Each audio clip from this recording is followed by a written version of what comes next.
So, it's Sunday afternoon towards Sunday evening, 5 p.m. here, where I am in the United States, and it's about between 9 and 10:30 a.m. Monday in Australia. The Australian branch is open Monday through Friday from 8:30 to something and till 5 or something. So I'm going to be giving them a call and asking them about the Royal Commission hearing. I'm not sure what to expect. Now, remember my last video, New York, um, the world headquarters suggested that I talk to the ones in Australia and ask them because they would know more about the commission than what they did in New York. So I'm going to call. This is the number, Australian branch, Jehovah's Witnesses. If anybody wants to call and talk to them, that's their number. That's who I'm going to call. I wrote down on a old envelope here, I wrote a couple of prepared questions that I'm going to ask them. I want to find out, most of all, what they thought of the proceedings. I want to find out from them if they thought the proceedings went well, fair, good, poor, what their opinion of how it went in court went. Then I want to ask them, will the society implement the use of women to investigate abuse claims and rape claims instead of making those abuse victims in their vulnerable state to sit in front of three elders and talk to men about what happened. I really think, having gone through it myself, it would have been a lot easier to talk to a woman about what happened, and then she could have informed the elders what happened, instead of when you're violated and raped.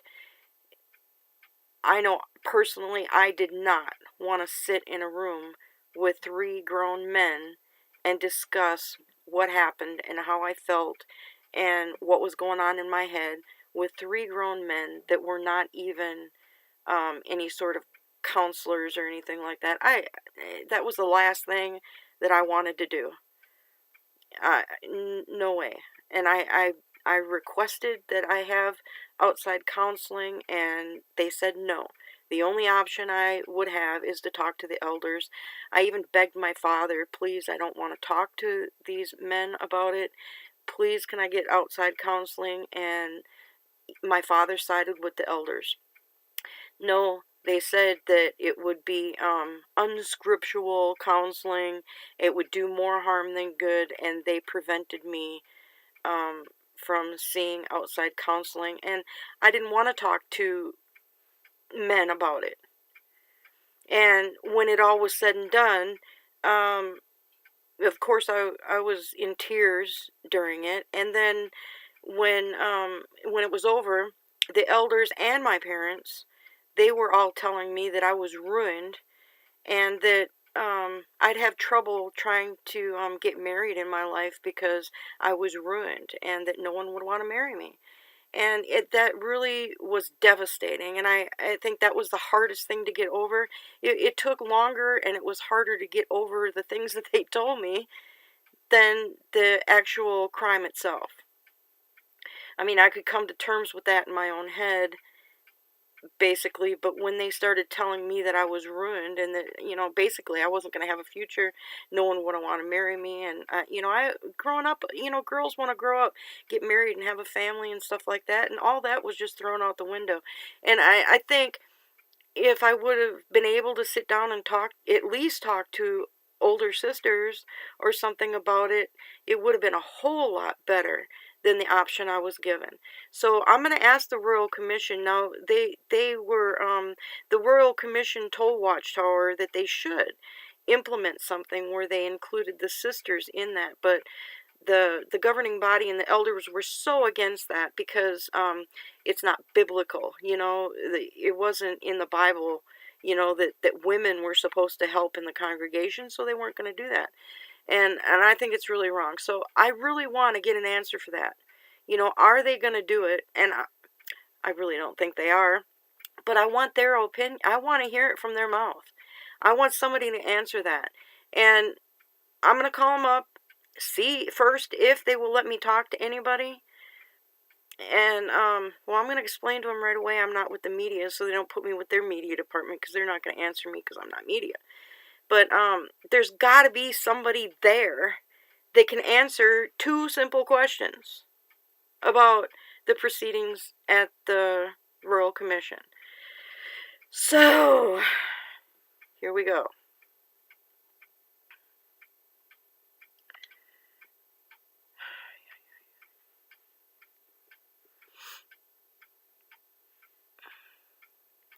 Welcome to Jehovah's Witnesses and the Watchtower Society. If you know the extension number of the person you are calling, please enter it now.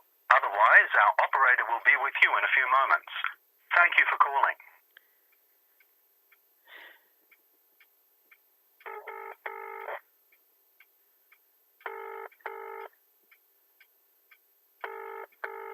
Good morning, how can I help you? Hello, can you hear me very well? Hello, how can I help you? Can you hear me? Yes, a little bit better. I'm calling from the United States. Yes. I tried to call the world headquarters in New York. They told me to call you and ask you.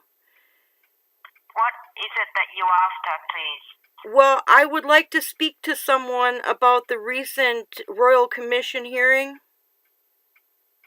Okay, just one moment, please.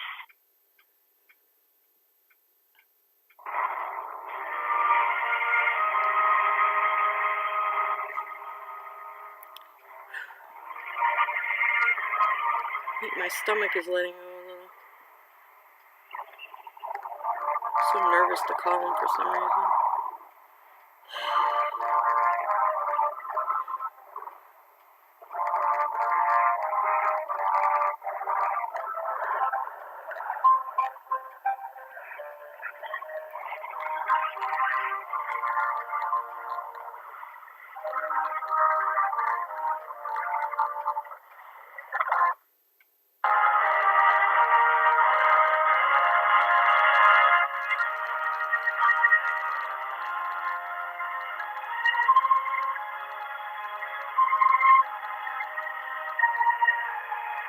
It's going to cost me quite a bit to call him. I called the UK before, it cost me $7.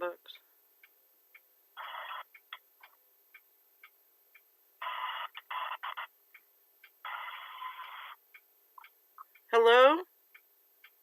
Good morning, Service Department. Hi, I think I reached the right people. Can you hear me?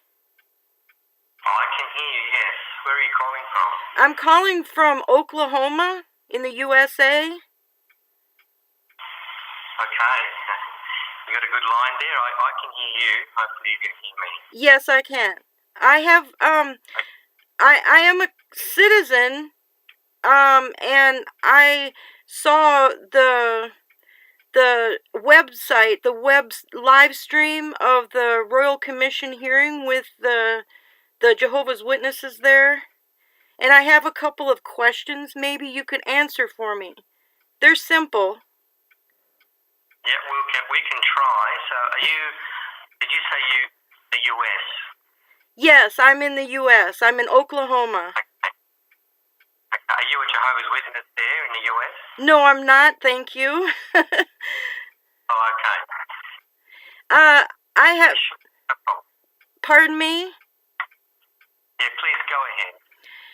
The first question I have is, how do you feel that the proceedings went as far as Jehovah's Witnesses? Do you think the proceedings were good, fair, so-so? How do you think it went in the courtroom? Well, I personally wasn't there present. I saw a little bit there on the live stream, but not too much.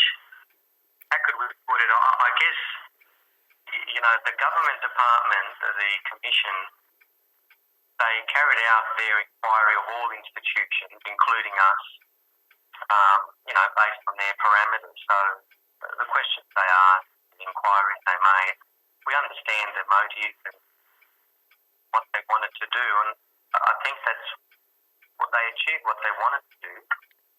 Well, heightened our awareness of the subject matter, etc., etc.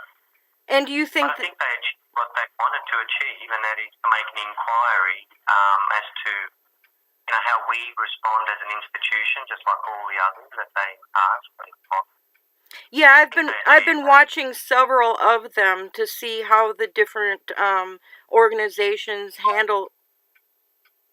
I got ended. Try calling it back. Welcome to Jehovah's Witnesses and the Watchtower Society. If you know the extension number of the person you're calling, please enter it now. Lost the Otherwise, connection. our operator will be with you in Kind a of few fading moments. in and out. Thank you for calling.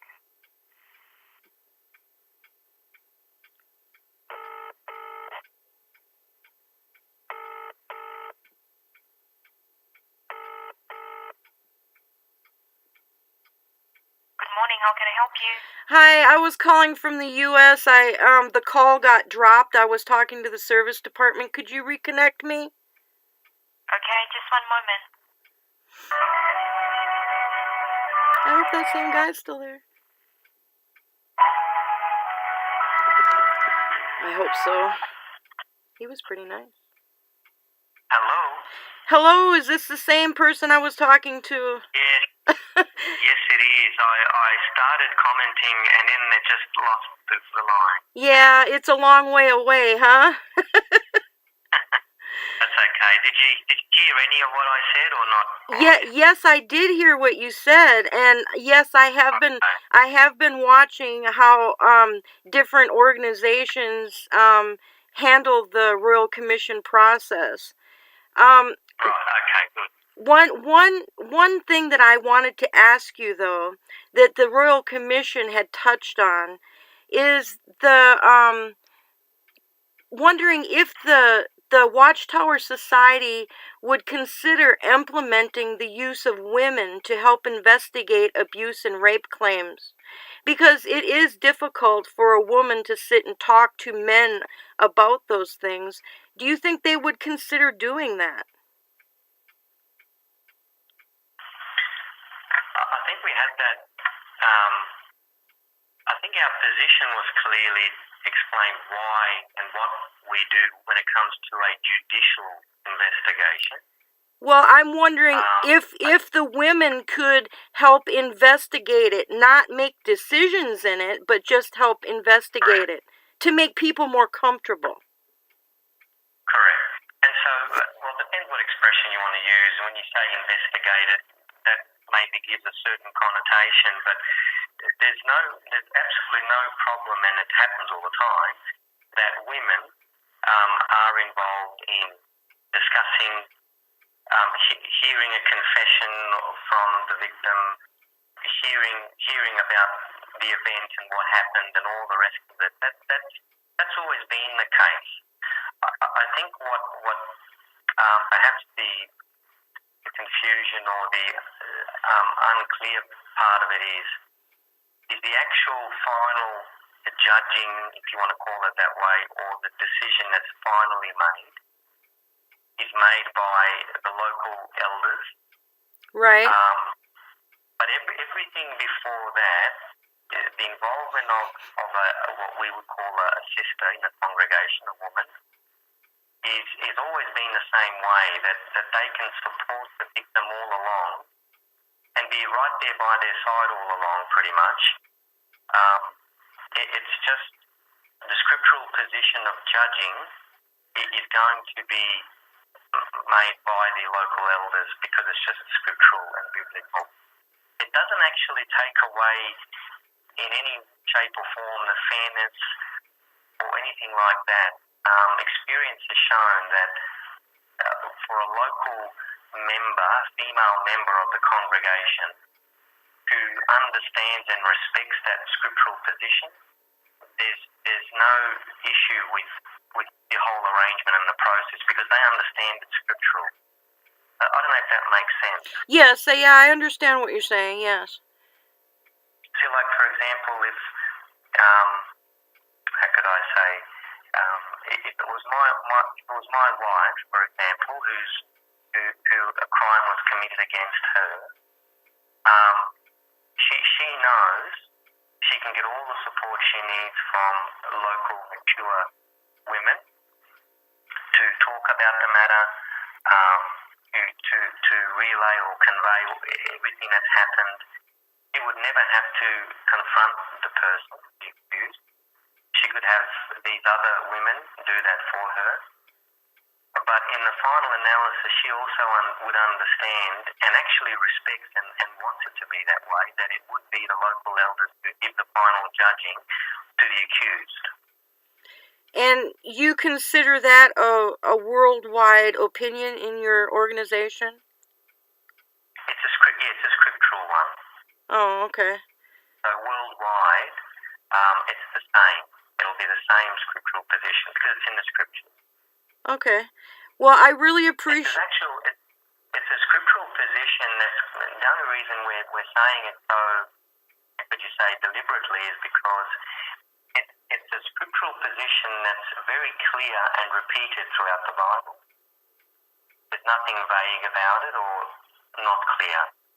So it is something we're pretty deliberate and clear on that's the position we have. So I know it's probably goes against the grain of what happens today in society as far as, issues of equality and that. But we're not talking about that issue when we talk about it from our scriptural perspective. It's not about being equal or not equal, as it were. It's just biblical, that's all. Yeah, I do understand what you mean, yes. And I hope so. It's not easily understood by many, I know. Oh, yeah, well, yeah, I understand what you're saying. I understand the Bible fairly well. I really do appreciate you answering these questions for me. You've been very kind. Thank you. Oh, you're welcome. I'm sorry it's so long distance. It's hard. Yeah, well, when I called... I don't want to hold you up any longer. I don't know how much it's costing you, but if you have any other questions, feel free, please. Well, when I called the headquarters in New York, they had no opinion and acted like they had no knowledge of what happened in the Royal Commission, and they suggested that I call and talk to you guys because you would know, Sure. And so that's what I've done. I don't know how much it'll cost me, but it's worth it to me. I appreciate your help. You're very welcome, and thanks for respectfully listening and asking the questions too. All right. Thank you very much. Goodbye. All the best. Bye for now.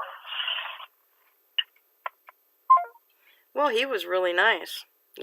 Don't know if that was legitimate nice, but he seemed nice. I don't know. But he really wanted me to understand, but my experience was nothing like that. They did not include women in the investigation process. I was never talked to women. There were no women. I was, 15 and 16 years old. There was no women around when I was being questioned by the elders. I mean, and the counseling that I was offered was not offered in the presence of a woman. I mean, they didn't say I could have anybody with me. It was just, oh, well, you got to trust the elders and all that. No, I was not in the frame of mind to discuss those kinds of matters with the elders, and they didn't understand. They thought that was completely normal. Now, I want everybody's opinion now. I want y'all to tell me, do you think that the way he described the process is, in fact, the way the process goes? I've been out for many years, and I don't know what has changed or what they've done or anything like that. So I want everybody's opinion. Some of you have more recent experience with the organization than I have, and I want to know if, in fact, that it happens the way this man just described it happening. So, and he seems to think that the process at the Royal Commission, he kind of was vague on that. He didn't want to say whether he thought it was good because he wasn't there. But I think it was embarrassing for them because the whole courtroom laughed at them when they talked about the shunning process and the um you know um Run from the Tower. She put up a clip of that part of the the commission hearing. Check that out. Run from the Tower. She put up a 3-minute clip or something of that portion where they just could not get a straight answer from those people at the branch. And the whole courtroom laughed at them. I mean, we were watching it and we were in shock. We were like, what in the world? Why can't they answer a straight question? But, they try to pass the buck and they try to, make it seem like other people's faults and the reason for shunning. Even the judge, during the commission hearing, even the judge asked them, do you think that's fair? The judge didn't believe that it was either, and I know a lot of people don't. I don't. Don't agree with that. If somebody chooses to leave and you haven't done anything wrong and you want to fade away, or you want to disassociate yourself from not being called a Jehovah's Witness, and you haven't done anything wrong, then there's no reason why people can't talk to you. If they're supposed to treat you just as they would anyone else, well, they should still be able to talk to you, right? But they say that because that person made the decision to leave, that they should just expect to be shunned, and it's their fault that they're being shunned, and that's not even right in my opinion. And I didn't want to get into that with him because if he thinks I'm not or haven't been a JW, which I don't want to tell him I was, but if I bring that up, then he might get the inkling that maybe I was and isn't, but anyway. So please, everybody, give me your opinion. I'm curious. I had fun. Talk to you later.